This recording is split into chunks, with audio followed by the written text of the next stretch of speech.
Toros El Pinar. Existen registros de que en Teciutlán existen plazas de toros desde la segunda mitad del siglo XIX. 8 de los recuentos de los ruedos ubicados en las diferentes sitios de la ciudad. Hasta que en 1950 se anuncia la demolición de la Plaza de Toros de Madera y de Majalí. Entonces, ubicada en contraesquina de lo que hoy es el centro escolar de la Avenida Hidalgo, en el pueblo teciuteco, junto con su presidente municipal, señor Silverio Gómez Pérez, y el gobernador del estado, se organizan y planean la construcción de la nueva Plaza de Toros.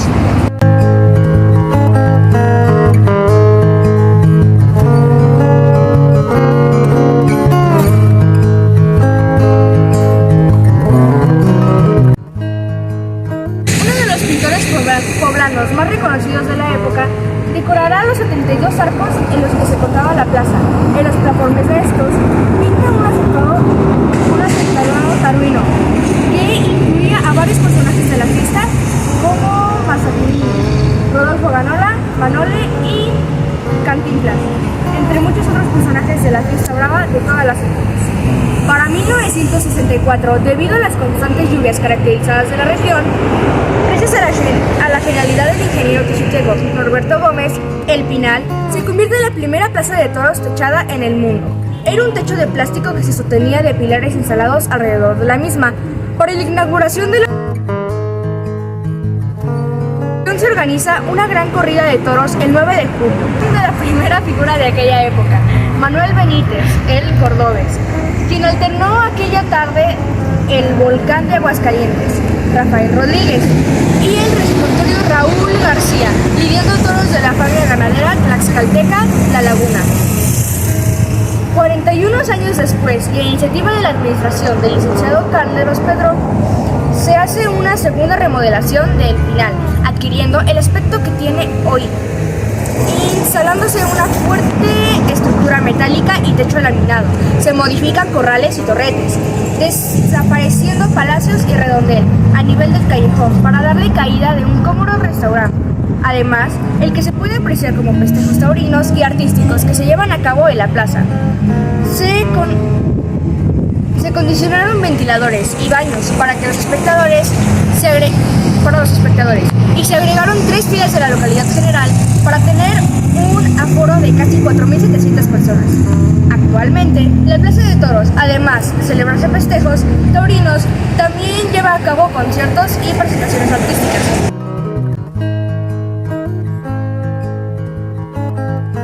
A la media del 5 de mayo de 1900 se esperaba con ansia la llegada de la primera locomotora a Teciutlán, acudiendo de temprano. La lluvia comenzaba cuando alrededor de las 16 horas un silbido extendido a los pobladores de Teciutecos y al medio aplauso, estallidos, cohetes en Teciutlán celebraban la llegada al primer ferrocarril. La locomotora de vapor ferrocarril interoceánico y 55 toneladas viajó innumerables ocasiones entre Teciutlán y la Oriental, haciendo 2 viajes por día durante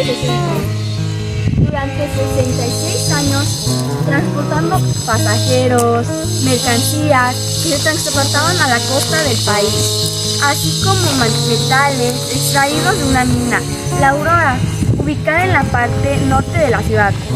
Operó con leña hasta 1946 y fue adaptada para quemar y prefirió hasta 1996. Dicha máquina se donó en octubre de 1980 como pieza histórica del ferrocarril.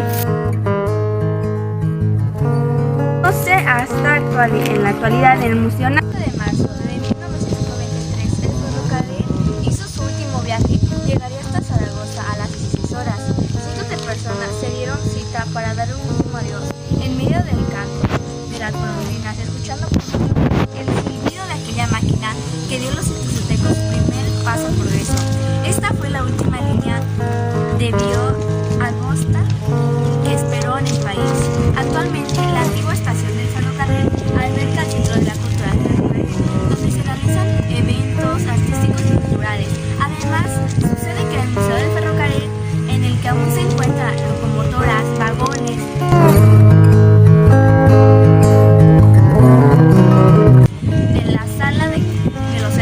Ávila Camacho y el pintor tezcuteco Juan Cordero.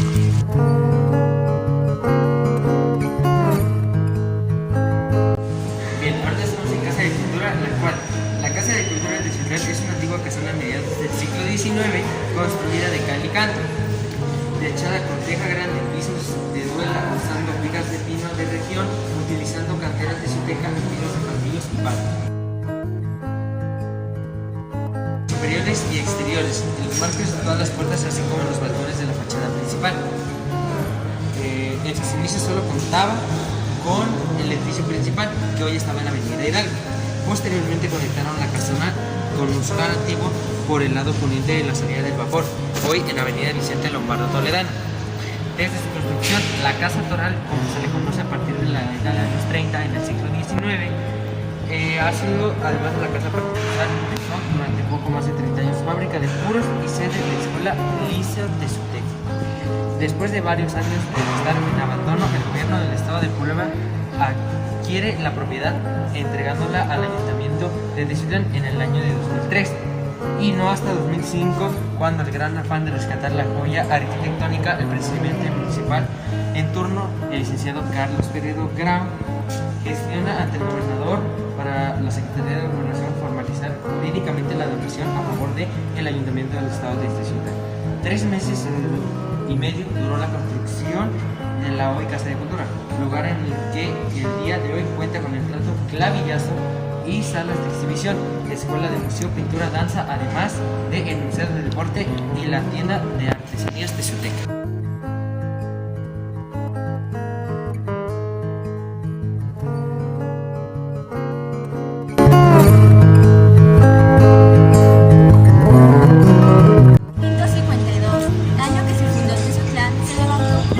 Consagrada de San Miguel Arcángel, elegido como patrono del pueblo. Después de varias décadas, en 1738, este mismo ciclo se levantó a la construcción de lo que sería la capilla del Sagrario, que finalmente terminó en 1758. Un incendio sucedió el 19 de marzo de 1919 y el 18 de marzo de 1919, durante el Festival de San José, el segundo patrón. Dejó grandes daños de dicha capilla, imágenes de la Virgen de Asunción, de San José y el depósito de San José del Sacramento. Solo quedaron sin extinguirse la capilla del Sagrario y la capilla del Rosario. En 1921, el párroco Miguel Ignacio Vázquez inicia la reconstrucción nuevamente en madera, tomando como ejemplo la iglesia de Compañía de Jesús de la ciudad de Puebla, sin ninguna torre asociada y solamente una torre aislada en la esquina del atrio, que sirva como campanario. La parroquia de Asunción fue levantada en catedral con motivo del cambio de sede eleccionada a la ciudad de Papantla a Teciutlán, el 19 de junio de 1971, por petición opción por Nicolás Corona la Santa Sede, conociéndole esta ciudad de Teciutlán como residencia dioses debido a graves problemas que se atravesaban el país. Por precaución religiosa, los cristeros, 10 años después de su fin de la campana mayor, un peso de 4 toneladas, a la que se le puso el nombre Esta María de la Asunción, ante la patrona de la catedral. Se descubrieron el bautismo de hoy vuelvo a la catedral. Se inició el 15 de marzo de 1952.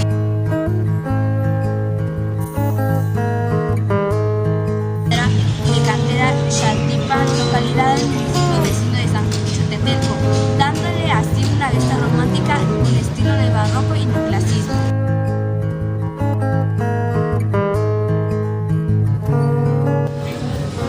Paseo Altagracia Calderón. Este espacio de recreación rinde homenaje a una heroína tezcuteca que, tras años en el olvido de la historia, le da lugar a lo que merece. Altagracia Calderón, alias La Cabra o La Charra, fue una enfermera y luchadora social, nacida en 1837 en Jalaxingo, actual estado de Veracruz, población que por lo menos en ese entonces formaba parte del municipio de Teciutlán.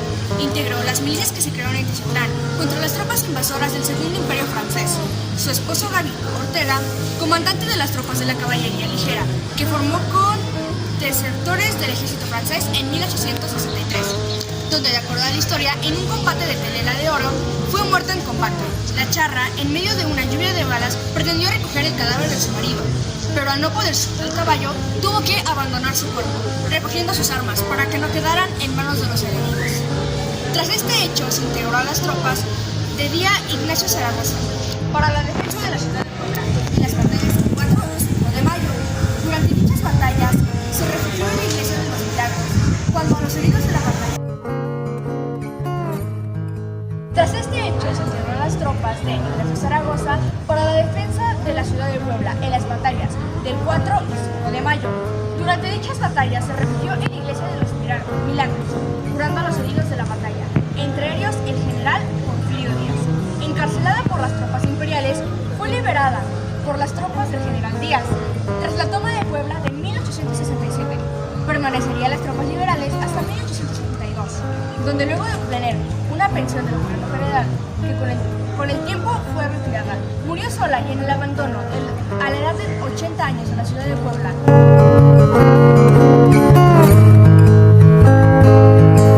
Municipal, que es Pueblos Bajos. Durante la época de la colonia de la Casa del Ayuntamiento se le llamaba Casa Cristóbal, como las conocíamos por España. Por el año de 1820, la casa consistorial de Teciutlán se encontraba en la esquina nororiente, forma de las calles de Cortero o Allende, y de oficios Hidalgo. Dicha casa ya perteneció a la familia del licenciado Rafael Martínez de la Torre, gran benefactora del pueblo de Santa María Teciutlán, que en pleno siglo XVIII conteó la obra de un acueducto de la parte sur del pueblo hasta su casa. Mandó a construir una fuente que recibía el vital líquido de la primaria de Teciutlán. Cabe mencionar que dicha fuente se encontraba fuera de la casa, en la parte del frente, para que todo el pueblo pudiera tomar la cantidad necesaria de forma gratuita. Después, en esta casa pase al ayuntamiento probablemente a finales del siglo XVIII. Aunque era un solo piso, se encontraba en el centro de la villa, enfrente, además del antiguo campanario de la parroquia de 1828. Aún seguía en construcción, ya que el anterior se había quemado.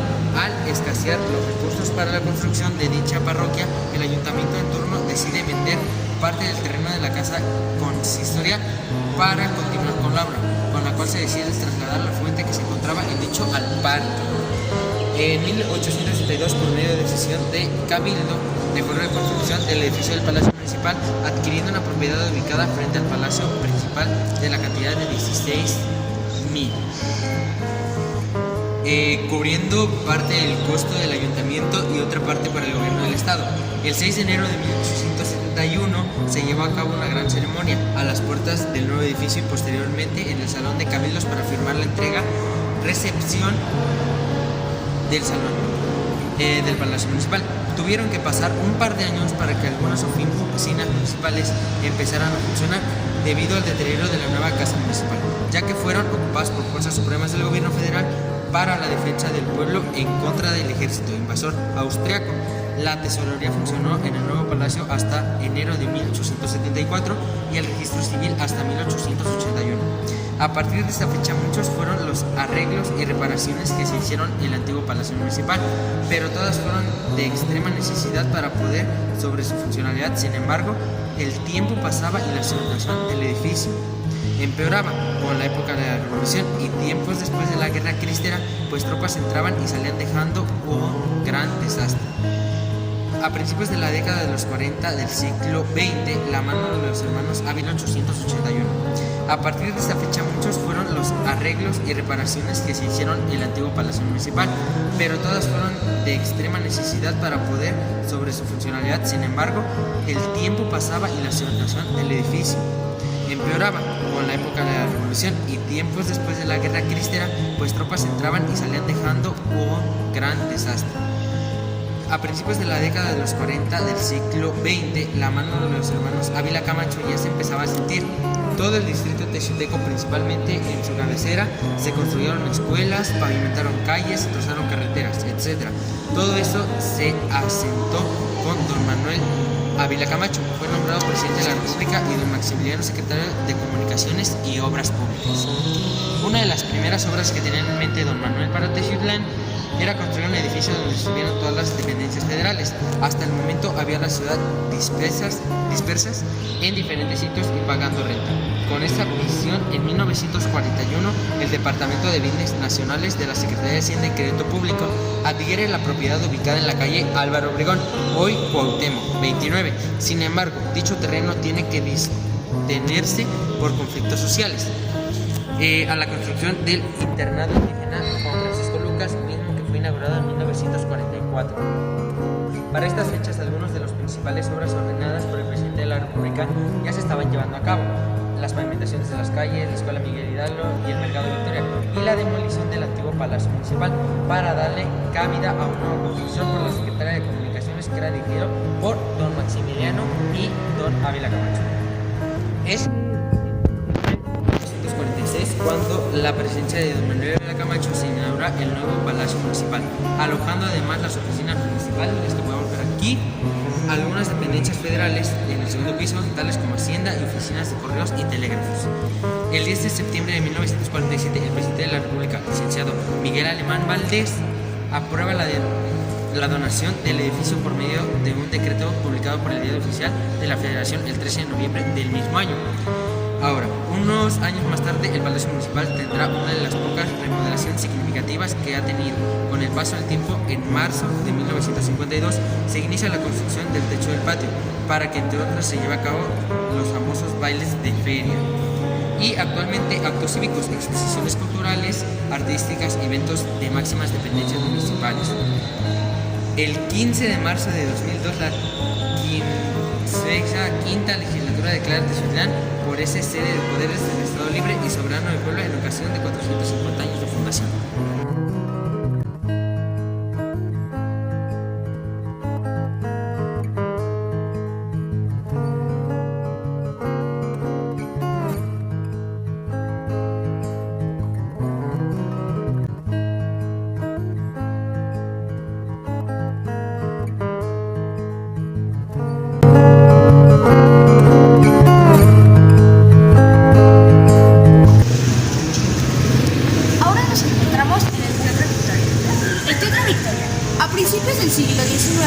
Después de la independencia de México, se construyó el primer teatro de Texiutlán.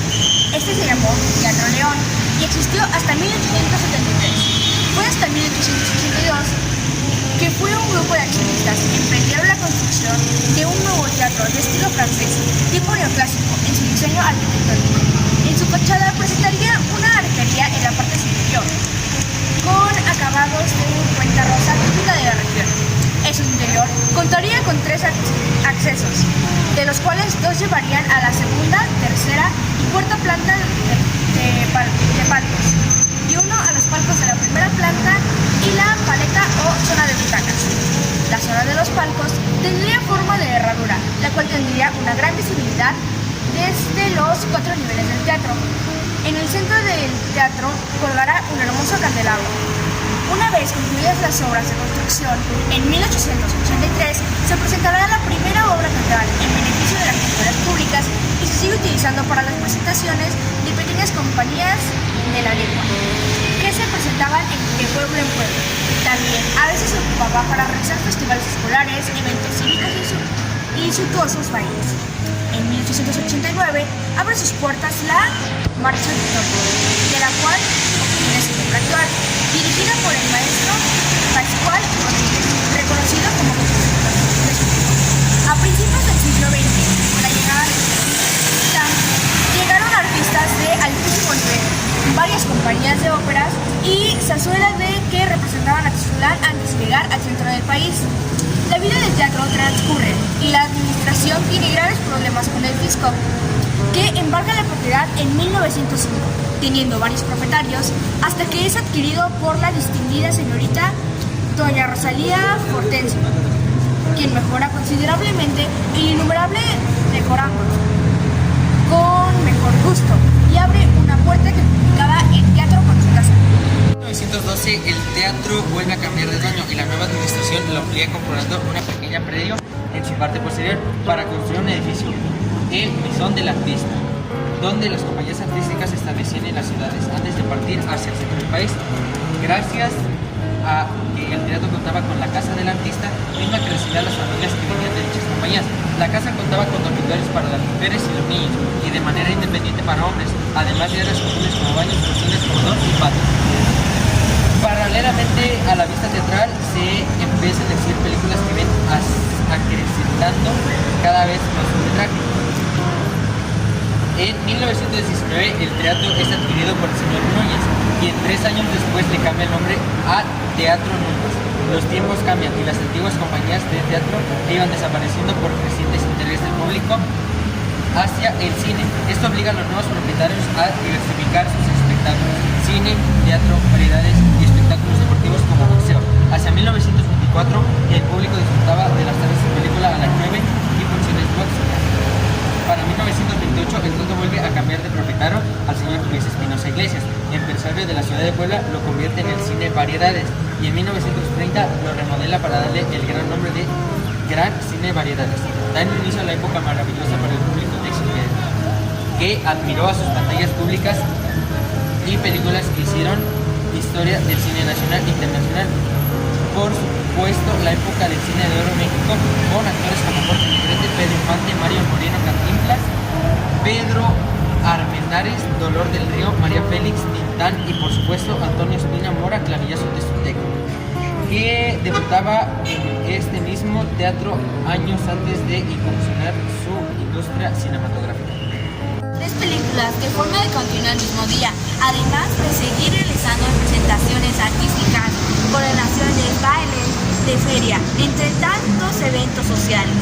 En 1990, ante la crisis de industria cinematográfica, los herederos de CR adquirió en 1994 asociación denominada Eventos Culturales del Tezutlán, representada por tezutecos que reservan el histórico edificio de Linares y Ilustristas. En 2002 han donado el gobierno al Estado de Puebla, mismo que da como dato de gobierno municipal entre 2006, año en el que Cabildo de Ayuntamiento por Humanidad acuerda remodelarlo para reunificarlo